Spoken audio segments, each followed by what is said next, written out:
Positioning sort of encapsulates this idea of putting yourself in environments or new situations that either promote the behaviors that you're trying to cultivate. So you sort of put yourself in a position where the behaviors that you want come out more easily, and or provide you with experiences that are beneficial towards your growth. So it's, I'm a big Alex Hormozi fan, and he will say things like, you can lead a horse to water, but you can't make it drink, which is true. And the point of that saying is you can't force people to do things, which more or less is true. But he'll go on to say, and this is also correct, but if you change the conditions of that horse, like you work it really hard, you dehydrate it, you starve it, you influence it in a way where the water becomes increasingly appealing, you can drastically increase the likelihood that that horse is going to want to drink the water, which is sort of like a sales mentality. But it also, I have found, works with self-development. So if you put yourself in a situation where it's like you have to adapt or crumble, that can really help to speed up the process of getting you from A to B, that next sort of goal that you've got, because you're in the environment that's going to push you. So that's sort of the concept. I've noticed in myself and with the guys that I work with, it's one thing to have a goal, but if you don't have any kind of a plan of action, it can be very, very hard to actually make progress towards the goal. So I do find the way my brain is, I like to sort of break things down, tease things out to understand them. The downside to that is I can get stuck in analysis paralysis.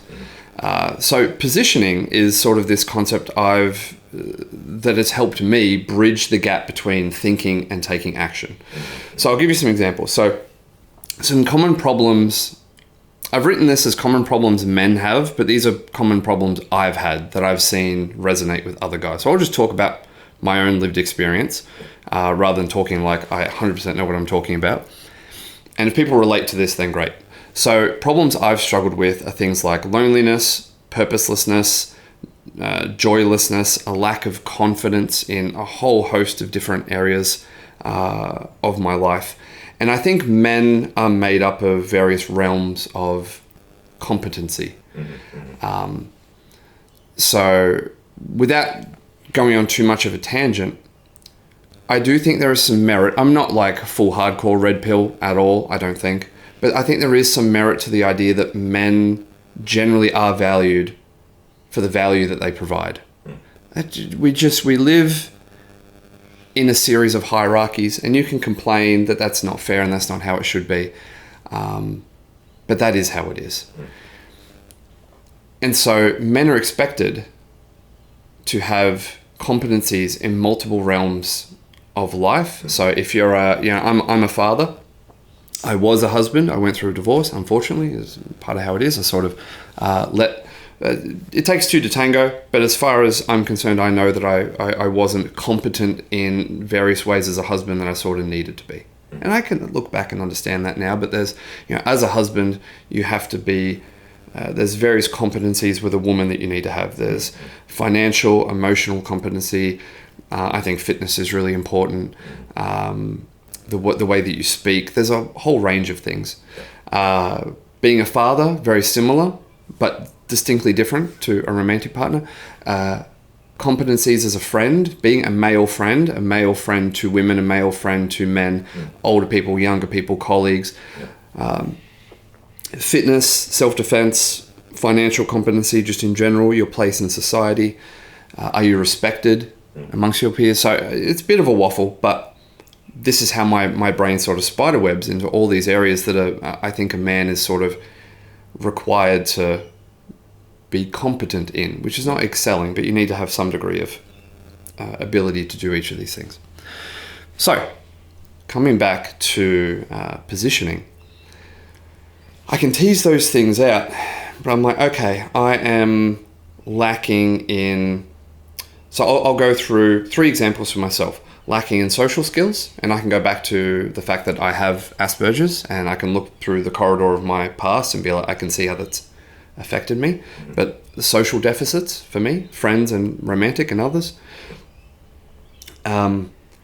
financial deficits / deficits as a business owner, because there's a gamble in that. Like it's hard to make a buck as a startup. And even physical competencies, which plays in with my job because I'm a men's coach primarily in fitness. But I identify those are 3 pretty important areas in my life. So the way positioning has helped me in each of those areas is it's like, okay, how can I put myself in a different environment that sort of forces the behavior I want? Business coaches is a great example. I have spent, as the years have gone on, more and more money on business coaches as I've sort of climbed the ladder of the people I have access to. Yeah. And they cost a lot more the further down the ladder you go. But every time you outlay a good chunk of change on a coach, it's like if you want to recoup those costs, you have to do the work. So you've put your money where your mouth is. You've spent all this money. Now you're in the deep end. What are you going to do?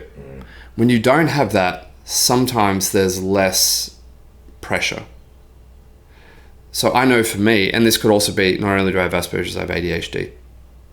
And I do know with ADHD, it can be, the executive functioning can be difficult because ADHD is renowned for only really acting like on an exam or an assignment when it's like right in front of their face. Yeah. It's just like, oh shit, the consequences are in my face now, so now I'll do something about it. Yeah. It's hard to conceptualize things out in the distance.